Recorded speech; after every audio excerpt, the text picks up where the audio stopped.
Dubai international league cricket තරඟාවලියේ 16 වන තරඟය පැවැත්වුණේ ෂාර්ජා වොරියර්ස් කණ්ඩායම සහ ගල්ෆ් ග්‍රෑන්ඩ්ස් කණ්ඩායම අතර. මේ තරගයේදී කණ්ඩායම් දෙක නියෝජනය කරමින් ශ්‍රී ලංකා ක්‍රීඩකයින් දෙදෙනෙක් වන මතීෂ පතිරණ සහ පැතුම් නිස්සංක තරඟ බිමට පිවිසුණා.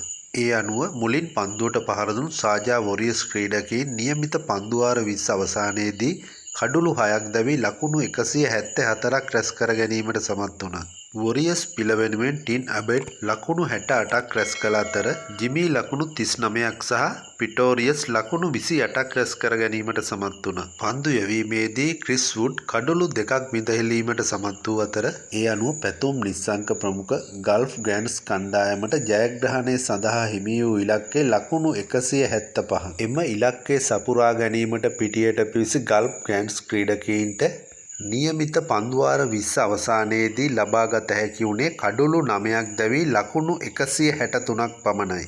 ඒ අනුව ගල්ෆ් ග්‍රෑන්ඩ්ස් පිළ වෙනුවෙන් මොයින් අලි ලකුණු 45ක්, අස්මතුල්ලා උමර්සායි ලකුණු 41ක් සහ රහමනුල්ලා ගුරුබාස් ලකුණු 30ක් රැස් කළා. මේ තරගයේදීත් පැතුම් නිස්සංකට රැස් කරගත හැකි වුණේ ලකුණු 3ක් පමණයි.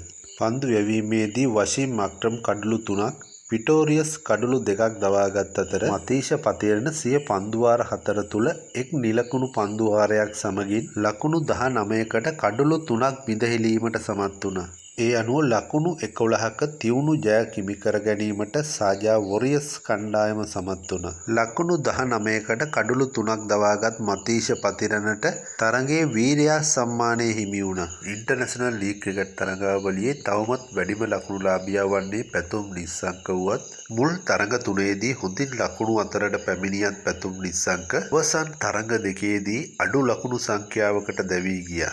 ඒ හේතුවෙන් අද පැවැත්වීමට නියමිත ඉන්දීය ප්‍රීමියර් ලීග් ක්‍රීඩක වෙන්දේසියේදී පැතුම් නිස්සංකට අවාසියක් වීමට වැඩි ඉඩක් පවතී.